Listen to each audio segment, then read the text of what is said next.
Hello, welcome to the first episode of Waste-Free Creations, brought to you by Gwinnett County Public Library. My name is Amber. And my name is Lorian. And today we will be teaching you how to make reusable cloth pads. To begin with, we are going to go over our supplies. You will need a sewing machine, your cloth pad pattern. We are using the free Luna Wolf AIO pattern. The website is linked on the screen. Cotton, flannel, fleece, PUL polyurethane laminate, Zorb, an iron, cam snap pliers, an awl, fabric shears, pinking shears, this is optional, pins or quilter's clips, a chopstick or dowel. Now remember, you don't have to go out and buy all new fabric. With the cotton, flannel, and fleece, you can upcycle items you may already have in your house. Old cotton sheets or pillowcases, flannel sheets or pajamas, even an old fleece jacket. You can go thrifting for some of those items as well. If you would like to make them without Zorb or PUL, you can find charts online detailing how many layers of whichever absorbing fabric you plan on using for the amount of absorbency you will need. For today's video, we will be using both Zorb and PUL. Before you start cutting, you are going to want to look at your pattern and decide what size you want. Seam allowance is included in your pattern, so the true size of your finished pad will be the inner line in the pattern. Cut your pattern on a thicker outer edge. Once you have done that, we can pull out our fabrics. The topper fabric will be the cotton. The core will be made with both the flannel and the Zorb. Then comes the waterproof layer, the PUL, and the bottom will be the fleece. Make sure to iron your cotton. Trace and cut out your topper, backer, and PUL pieces.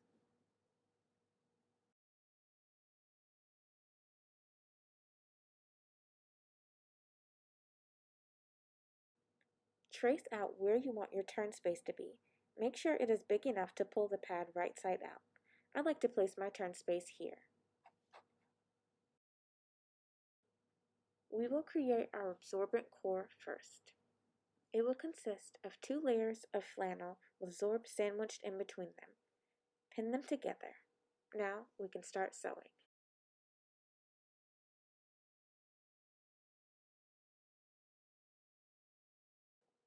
Set your sewing machine to zigzag. We will be doing a zigzag stitch around the core. If you have a serger machine, please feel free to use it at this step.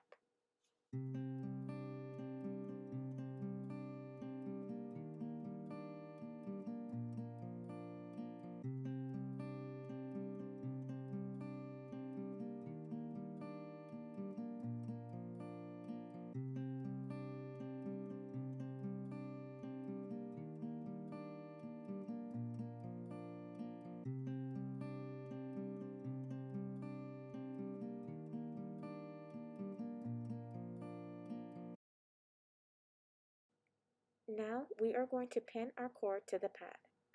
Try to get it as centered as possible. Once you do, set your sewing machine back to straight stitch.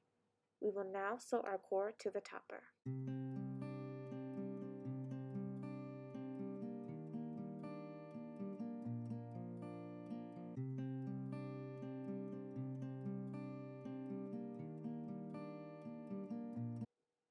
Next, we will be putting together the whole pad. Place your topper and fleece right sides together. Then place your PUL, shiny side facing outward, on the fleece, wrong sides together.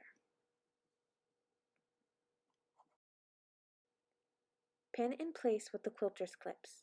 If you don't have quilter's clips, you can pin it on the seam allowance so as not to puncture holes in the PUL fabric. You want to make sure that the shiny side is facing out because that is the waterproof layer. That layer needs to be directly underneath the core.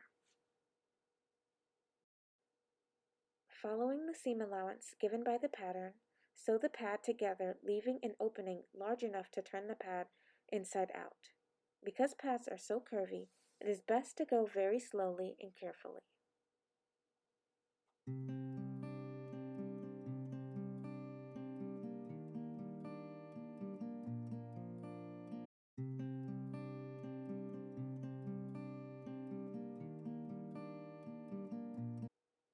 Now that your pad is all sewn together, the next step is to trim the seam allowance. This is where the pinking shears come in. Carefully trim your pad. Be careful not to cut your threads. If you do not have pinking shears, you can zigzag with your normal shears. The reason we do this, or use pinking shears, is to make sure the curves are not lumpy.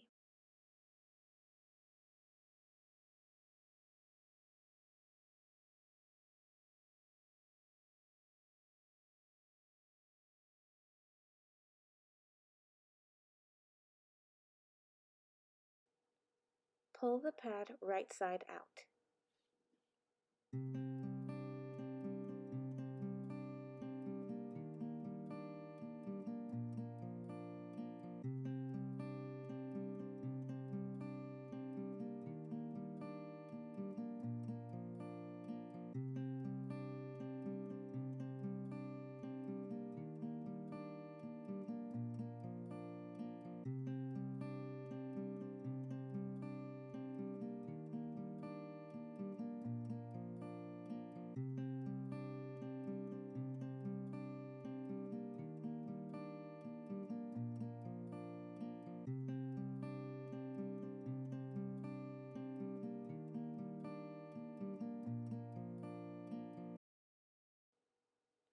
Once you have done so, use your chopstick or poker tool to push out the shape of the pad.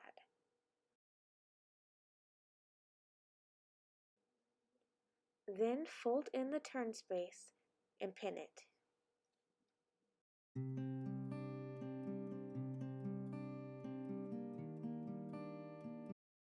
Now take your cloth pad back to the sewing machine and top stitch all the way around, sealing up the turn space as you do so.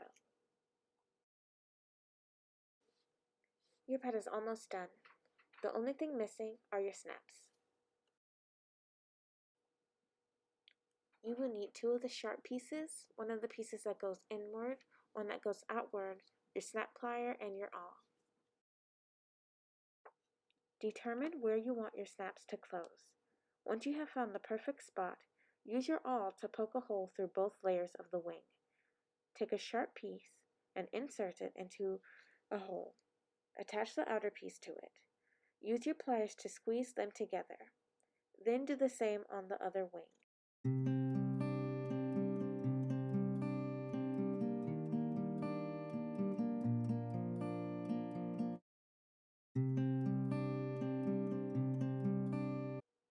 Be careful to make sure that you are doing the opposite sides and that the inside piece lines up with the outside piece.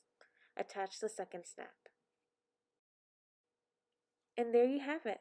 You have made your very first cloth pad. Cloth pads are so useful for both the environment as well as personal health. Take a moment to think about all the waste you will be eliminating by using reusable menstrual products. Not only are you cutting back on waste, but you are saving money in the long run. Not to mention, you can make them in all kinds of fun and cute fabrics and shapes.